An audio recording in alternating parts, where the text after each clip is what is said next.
जोहार गे सानाम गाते को सावते बया मिसी को सावते गो बाबा ताको सावते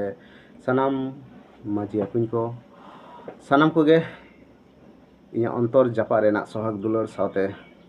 जोहार बड़ाई चो काते तेहेñ मित साताम आते आपे को तालारिñ सेटेरा कना इंगे मुर्मू गंके और नोआ साताम दो हुयुग कना तेहेñ आबो जहा माझेरी व्यवस्था रेना रायरित चेतान रे जहा मेटांग अन्याय अविचार चला कना ओना इदी काते गे नोआ रेना बिचार दिन सदर इᱧᱟᱹᱜ हुडिñ उयहर तिñ सदर सामांगेया इखान तिनाटा बेसोग कना तिनाटा बड़िजोग कना नोआ रेना तुलाजोखा आंगीभार दो आपे को चेतान रेगिñ चाल केआ जुदी नापायोगा सारहाव चालाñ पे और जुदी बड़िजोगा इखान हुडिñ बया मने काते इकागाñ ताबोन तेहेñ आबो जहां माझेरी व्यवस्था चेतान रे जहां मेटांग इफेक्ट नेलोग कना जहां मेटांग बदल रेना मेटांग नाहा जुग रेन मानवा बन उयहरिया तो नोआ बदल मांग से नोआ उयहर मांग आबो ओना माझेरी व्यवस्था ना रायरित अडी नापाय से नापाय नोआ ना गाहिरत्व आबो रिसर्च लगाव बना इखान जहां माझेरी रायरित रेना जहां सेदाय खना आबो बन अपनार अगुआ का से सिरजनीय एम चाल जिनिस लेकाते आबो बन ग्रहण का मानाव बाताव अगुइया नोआ नोआ आबो जहां रायरित बांग रिसर्च काते आबो जुदी नितो नोआ डिलीट से उपड़ो से समाज खना से रायरित खना चापात गिड़ी लगी बन उयहरो तो नोआ दो अडी मारांग मेटांग अपराध मेनते मने कनिñ से मने आबोन से कारण आबो दो मेटांग सृष्टिकर्तावा जहां सिरजन रेना जहां मानमी बांचाव रेना रायरित आरिचाली नेमाचार आबो खन दो अडी सरेसान ताया कारण आबो दो 100 बछर रेन मेटांग धरतीपुरी रेन मेटांग मानवा रूप तेबन सेटेरोआ आरो नोआ धरतीपुरी रे महर मेटा ताबोना इखान जहां आबो नोआ जाति आबो जहां धर्म आबो जहां रायरित आरिचाली से माझेरी व्यवस्था नोआ दो जायजुग जियर ताहेना इखान जहां जिनिस जायजुग जियर ताहेना जहां सिस्टेमेटिक ते तेहेñ आबो ओने माचार काते बन मेना आकाद बोना नोआ बांग रिसर्च काते बांग बुझ काते आबो जुदी बन उपड़ाव गिड़ी का इखान ओना ना इफेक्ट ओना रेना क्षति दो आबो रान प्रजन्म चेतान रे बन अगुई दा मेनतिñ मनेया जुदी बेस जिनिस बन चापात गिड़िया इखान ओना रेना इफेक्ट दो आबो प्रजन्म चेतान रेगे पड़ा मेनतिñ मनेया तो ओना जाते आबो सिरजन को से अखिल हापड़ाम को जहां माझेरी रेना रायरित नोआ मारांग रिसर्च काते बन नेल लेखान आशा करा जाए जुदी आबो माने रिसर्च काते नेल काते एवं आबो नोआ माझेरी व्यवस्था ताला रेगे ओनागे बेस सही नापाय सही जगाव जतन काते बन हारा बुरुया इखान आशा करा जाए आबो आबोरेन प्रजन्म को नुकुगे नुकुआ जीव जाति से नुकुगे नायते नापायते सुलुकते सवारते से नुकुआ जीव जाति धरतीपुरी रे नाय नापायते को ताहेना मेनदिñ आसोआ इखान ओना इदी काते गे मी बार कथाñ साब राकाबे ताबोना तेहेñ जहां आयमा संगठन चाहे संगठन को जहां दो आबो जहां माझेरी व्यवस्था से हापड़ाम को जहां मन महत सम्मान चेतान बजाय काते सम्मान काते सावता सुसली बन उयहरेया कामिया अडी सारहाव इ पाटा सखना सानाम को गे सगुन सारहाव ताहेन कना आबो लगिद दो जहाय गंके को जहाय उयहरान को जहाय सुसरिया को जहाय सावता लड़िया को जहाय संगठन को आबो जहां सेदाय अखिल हापड़ाम को रायरित आरिचाली माझेरी ना व्यवस्था नोआ बांग रिसर्च काते तिनाटा बेसा तिनाटा बड़िया अथड़िया चेतान चेतान रिसर्च काते आबो नोआ रेना नेगेटिव बन साब राकाबेया से लगावा कना बन आ नोआ दो आबो गे मारांग गुना भाबित लगती मेना ताबोना सरीगे आबो सठिक बन रिसर्च काते बन नेला का जे नोआ जुदी बन उपड़ाव गिड़ी का जुदी बन चापात गिड़ी का इखान नोआटा तिना जहां जिनिस आबो सावता खना चापात लगी बन रिकैया नोआटा तिना बेसा से तिना बड़िया नोआ बन रिसर्च का आशा करा जाए जुदी बन रिसर्च किया नोआ को कथा दो होयतो बांग बन उयहर किया जेलेका तेहेñ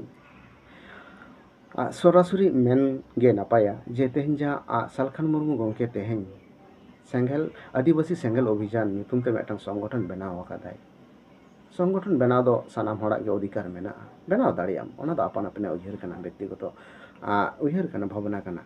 इखान गंके जहाँ मजेरी व्यवस्था नवा दो व्यक्तिगत सम्पद दो बांग कना व्यक्तिगत तैयार जिनिस दो बांग कना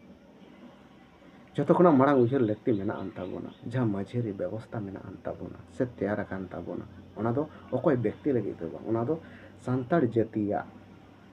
सम्पद कना सान्ताड़ जाति रेन मानुआ सम्पद कना नवा मारांग ठीके लगावोना इखान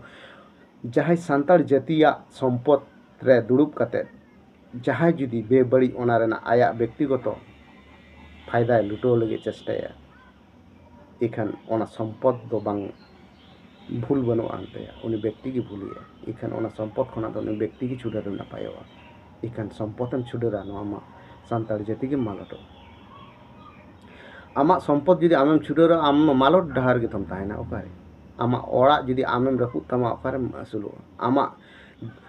आमा रोड जुदी आमेम आत तमना ओकारे ओका आड़ांग तेम रोड़ा आमा हासा जुदी आमेम चाबाय तमा ओका हासारे असुलो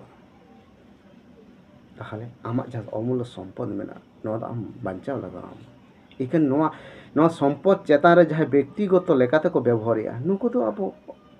ट्रिटमेंट लगावा नुको के अब अचो लगावा बोना इखान अब सम्पद मचोगा नवा तो ठीक बांग कना ताहले आमेम ताहेना ओकारे आम उनुमादोआ समाज रे तेहेन भेगार आइडेंटिटी जहाँ मेना ताबोना ओना दो हुयुग कना अब दो आदिवासी आदिम जुगरन बसी कना विज्ञान खो रिसर्च के को नेलेया सारी के अब आदिवासी के आदिम जुगरन बसी कना एखान जहाँ अब रियलिटी मजेरी व्यवस्था ना जहाँ रायरित अरिचाली नवा को रिसर्च लगावा मना तिनाटा नेया तिनाटा नापाया इखान तेहेन जहाँ जतो खना मारांग कथा हिजुग कना जहाँ तेहेन मिटटांग संगठन बनाव काते तेहेन संगठन बनाव काते माझी अरी व्यवस्था चेतान रे जहाँ तो सान्ताड़ जातिया सम्पद समाज कोना उपड़ो लगे रिकैया सुसर में सावता मनमी सावता मनमी को डेवलप कम उजहर चिंता कम उनको पास रे तेंगुन में नवा दा सगुन सारहाव इखान गंके जहाँ मिटटांग अमूल्य सम्पद उपड़ो गिड़िका नवा दो जानी नवा लगे तो सगुन सारहाव दो बांग एम गानो कना चिदा से कारण मजेरी व्यवस्था दो अकोय व्यक्ति लगे तो बांग कना व्यक्तिगत सम्पद दो बांग कना किंतु मिटटांग संगठन दो व्यक्तिगत सम्पद कना नवा मारांग बुझाव लगाव बना जहाँ मजेरी व्यवस्था बन चपाट गड़ी लगे दो कना ओना दो अकोया बापेर सम्पत्ति दो बांग कान ताया ओना दो समाज रेना सम्पत्ति कना जाति रेना सम्पत्ति कना ना धर्म रेना सम्पत्ति कना ताहले समाज रेना जाति रेना धर्म रेना सम्पत्ति दो चेदा आबो मी हर खातिर बन मी हरे बड़िया मेनते ओना सम्पत्ति बड़िया नोआ उयहर दो का खना हिजुग कना नोआ विचार दो का खना हिजुग कना मारांग बुझाव लगती मेना ताबोना जहाँ हरे बड़िया उनी गबन चेनिया उनी गबन बड़ी उनी गबन अचोगिया इखान जहाँ हरे ओना सम्पत्ति समाज खना अचो गिड़ी का नोआ तो आर सठिक विचार बांग कना तो इन हिसाब ते तेहेन जहाँ माझी अरी व्यवस्था रेना जहाँ रायरित को मेना ताबोना नोआ चेतान रे जहाँ उपड़ो से अचो लगी को उयहर ताबोना नोआ दो अनी बना रंग मेनतिन मनेया चेदा से आबो जुदी बन नेला माझेरी रायरित लेकाते जतोगुलो बंगा बुरु मेना ताबोना अड़ी रिलामाला अड़ी सरेसान नोआ दो विज्ञानिक सम्मत एमाय साइंस सिकेरा साइंस जुक्तियान रायरित गे अब सान्ताड़ जाति तालारे मेना माझेरी ताला खना ओना हिसाब ते जुदी बन ले नेला से लेया बन जेलेका जहाँ हांडी रेना कथा रकाब कना तेहेन जहाँ पिरचू हाड़ाम पिरचू बुढ़ी खना गे हांडी रेना जहाँ सिस्टेमेटिक अब बन नाम का जहाँ चल बन नाम रायरित बन नाम का ओंडे खना तो स्टार्टिंग कान ताबोना ओना हो रान लेका गे कमी लिया कारण दो सिरजनीय बड़ाय लेदाय जे बांग नुकिन मनमी से मानुआ नुकिन और नुकिना मने जीवी तपल लगित ते दो अकिना जहाँ मिटटांग अबुझ मन अचेतन मन तैयार तकिन हुआ नोआ लगित हो मिटटांग रान मेना ओना दो मिटटांग रानू रान ओना रेना जहाँ हांडी किन दोहो लेया से अब जहाँ लिटे गोसाया जहाँ आयुर सुतुते जहाँ हांडी रेना व्यवस्था हेज लेना उनकिन न्यू हो चले किना इखान उद्देश्य चेक ताहे कना उनकिन हड़मो बुल लगित तो बांगा उनकिन जीवी नासाव लगित तो बांग तेहेन जहाँ अब ओना जिनिस के तेहेन अब जीवी नासाव लेका बन विचारिया रिसर्चिया ताकि ताहे कना जे हांडी दो ᱡᱤᱣᱤ ᱱᱟᱥᱟᱣ ᱞᱟᱹᱜᱤᱫ ᱥᱤᱨᱡᱚᱱᱤᱭᱟᱹ ᱧᱩ ᱦᱚᱪᱚ ᱞᱮᱫ ᱠᱤᱱᱟ ᱩᱱᱠᱤᱱ ᱥᱮ ᱞᱤᱴᱟᱹ ᱜᱚᱸᱥᱟᱭ ᱥᱮ ᱢᱟᱨᱟᱝ ᱵᱩᱨᱩᱭ ᱧᱩ ᱦᱚᱪᱚ ᱞᱮᱫ ᱠᱤᱱᱟᱹ ᱡᱤᱣᱤ ᱱᱟᱥᱟᱣ ᱞᱟᱹᱜᱤᱫ ᱩᱱᱠᱤᱱ ᱯᱤᱞᱪᱩ ᱦᱟᱲᱟᱢ ᱯᱤᱞᱪᱩ ᱵᱩᱰᱷᱤ ᱵᱟᱝᱟ, ᱚᱱᱟ ᱫᱚ ᱨᱟᱱ ᱞᱟᱹᱜᱤᱫ। ᱚᱱᱟ ᱫᱚ ᱪᱮᱫ ᱨᱟᱱ? ᱡᱮ ᱢᱟᱱᱣᱟ ᱥᱤᱨᱡᱚᱱ ᱨᱮᱱᱟᱜ ᱨᱟᱱ ᱠᱟᱱᱟ ᱦᱟᱺᱰᱤ। इखन उन हंडी तो मेटा रान ᱧᱩᱛᱩᱢ ᱛᱮ ᱨᱟᱱ ᱞᱮᱠᱟᱭ ᱠᱟᱹᱢᱤ ᱞᱮᱫ ᱠᱷᱟᱹᱛᱤᱨ ᱛᱮᱦᱮᱧ ᱟᱵᱚ ᱢᱟᱱᱣᱟ ᱵᱚᱱ ᱥᱤᱨᱡᱚᱱ ᱟᱠᱟᱱᱟ ᱮᱵᱚᱝ ᱛᱮᱦᱮᱧ ᱚᱵᱫᱤ ᱚᱱᱟ ᱮᱞᱠᱳᱦᱚᱞ ᱡᱤᱱᱤᱥ ᱛᱮᱦᱮᱧ ᱫᱷᱟᱹᱨᱛᱤ ᱨᱮᱱ ᱥᱟᱱᱟᱢ ᱵᱤᱜᱽᱜᱟᱱᱤक रिसर्च ᱠᱟᱛᱮ ᱠᱚ ᱧᱮᱞᱮᱜᱼᱟ ᱡᱤᱣᱤ ᱡᱟᱹᱛᱤ ᱨᱮ ᱱᱤᱢᱤᱴ ᱨᱮᱫᱚ ᱢᱤᱫᱴᱟᱝ ᱮᱞᱠᱳᱦᱚᱞ ᱞᱟᱹᱠᱛᱤ ᱢᱮᱱᱟᱜᱼᱟ। ᱛᱮᱦᱮᱧ ᱡᱩᱫᱤ ᱟᱵᱚ border security border force BSF army नुकु को बन नेल कोआ नुकु को चेतान रे जहाँ वैज्ञानिक रिसर्च करते स्ट्रांगली जहाँ दाड़े दरकारा एवं तबे ना अब भारत देश को रफा करते को दोहया उनको हन निमिट रे दो एल्कोहल को यूज होय एवं धरतीपुरी रे जतगुलो मानवा मेना कोआ निमिट रे दो एल्कोहल दो मेटांग जीवी जाति रे रान लेकाय कमी आर ओना रान दो अब सिरजोन रेना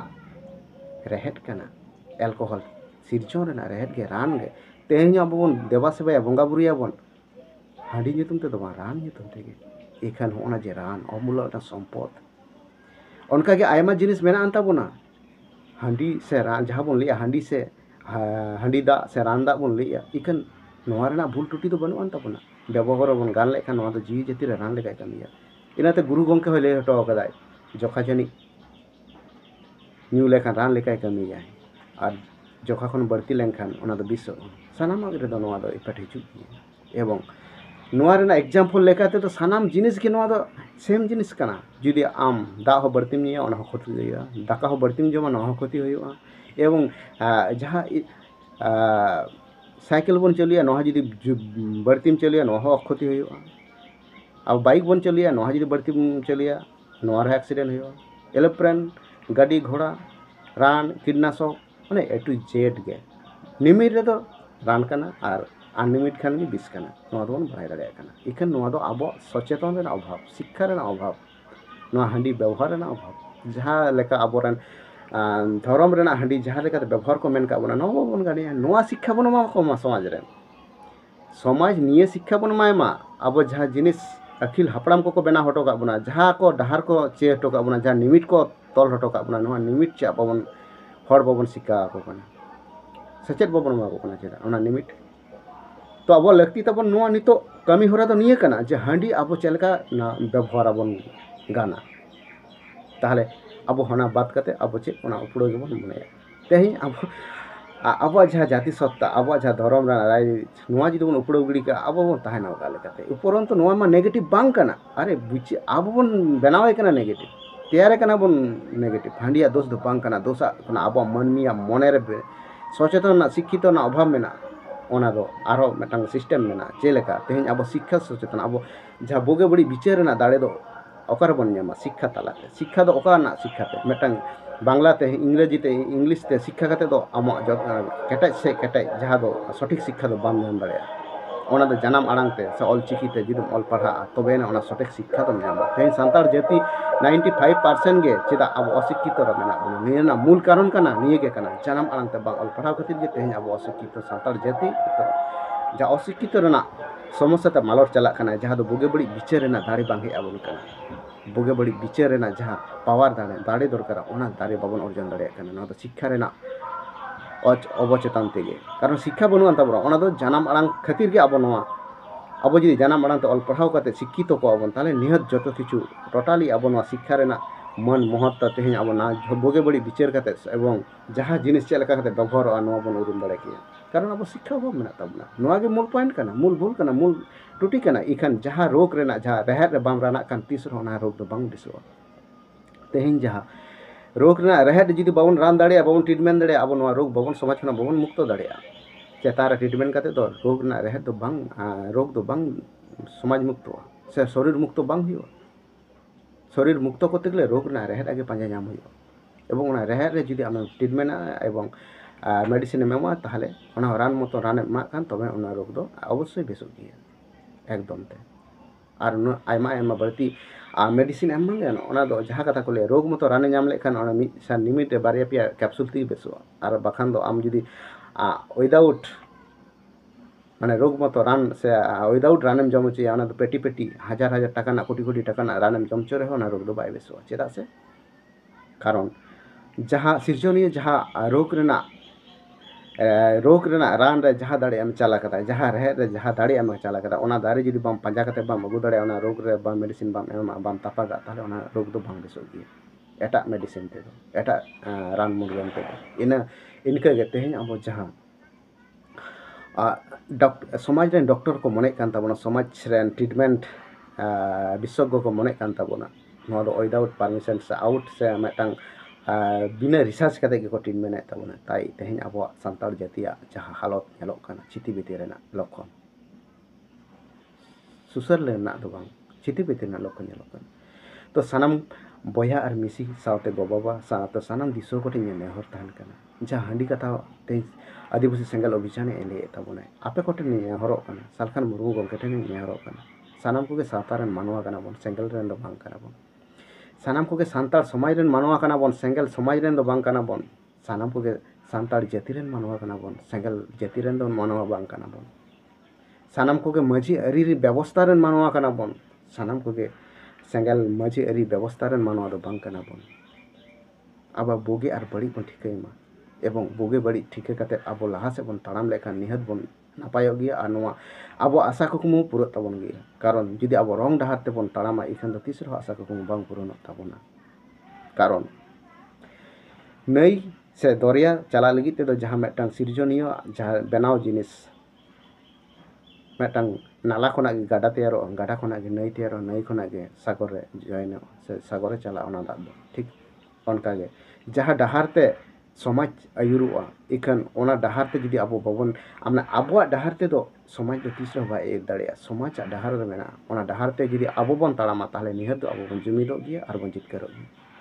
जुमिद दाड़िया बोना ओना गे डिसिप्लिन से सिस्टम गे अब जुमिद बोना अब ते दो बाबन जुमिदोआ उनी डिसिप्लिन सिस्टम गे अब ओना डहार गे अब इदी बोना जुमिद रेना अखड़ा रे जुमिद रेना दरिया रे इखान सानाम सुबुदिया बया मिसी कोठन इया नेहर तान का सानाम संगठन कोठन इया नेहर तान का अब जहाँ ते माझेरी व्यवस्था रेना रायरित बदल लगी बन रिकैया से उयहर या भावना या बन रिसर्च कते बन नेला सारीगे तीना निरोड़ा तीना नापाया अमूलटा सम्पद काना सारीगे तो बांग रिसर्च कते अथड़िया चेतान रिसर्च कते मेडिसिन एम दो अड़ी मारंग अपराध काना ताते मेटांग रोगी मा बाम बेसे दाड़े गिए उपरंतो उनी रोगिया जीवनेम नासावा इनाते लियो सानाम बया मिसी कोठन सुबुदिया सुसरिया बिचारिया कोठन इया नेहर तान काना समाज रेना डहार पांचा कते ओना डहार ती बन ताड़ाम दो निहत तेहिं बांग रहो गापा आबो बन जुमिदो गिया और जितकरो गिया बन और व्यक्तिगत बनाव डहार ते दो समाज दो आलो बन आयुरेमा नोआ दो मेटांग समाज रापुद रेना उयहर काना डहार काना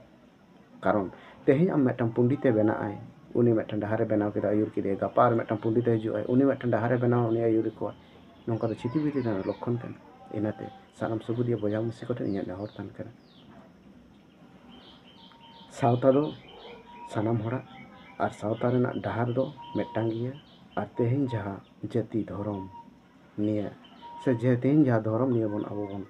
उयहर या भावना या तापाम काना तपुर काना बन नोआ रेना हो सुराहा नोआ रा हो निराय विचार ठीक नामो गिया जुदी अब ओना डहार ते बन ताड़ामा ओना डहार ते बन सचेदोआ ओना डहार ते बन चाचोआ ओना डहार ते बन केटेजोआ और ओना सिकनत ते बन शिक्षितोआ तबेना अब नोआ जुमिद से दाड़ी से धर्म सानामा गे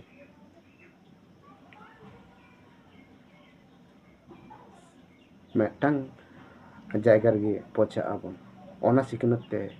बाबन शिक्षितो कान खातिर जहाँ सिकनत ते से जहाँ डहार ते बाबन ताड़ामे खातिर जहाँ ताड़ाम दरकार ताबन इना खातिर तेहिं अब सानामा ताहे काते रहो नितो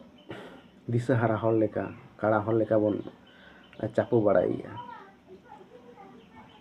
इनाते सानाम सुबुदिया बया बन सिटेन सानाम संगठन कोठे नेहर तान काना अपनार अपिना उयहर बदल काते आपान अपिना व्यवस्था बदल काते आपान अपिना संगठन बदल काते जहाँ दो मेटांग सानाम होड़ा संगठन सानाम जातिया संगठन ओना दो माझी आरी व्यवस्था माझी आरी संगठन नोआ रेना तेतेत कथा सानाम बन विचार मा आचार मा रिसर्च मा बन और डिसिप्लिन ना सिस्टेमेटिक नो कंट्रोल नो निमिट अब बन अगुइमा निहत अब बन केटेजोआ एवं सुशिक्षित तो बन शिक्षित और सानाम जायगा बन पहुंचा मानखान निया उडंग Tehenyak noa inyak huding uihair renak jaha huding sandes niya dhabit ging em chal ki'a noa renak aro aima next part re jaha aima adi katet katha dohoye ono poroborti part re abo video talari sodor samanga ma nikhan sanam koge ing pada sekona dorhate sagun johar saute sagun daram brai jokatet nole ge tehenyak no huding uihair renak huding video da nole ge tukum kiam. Johar.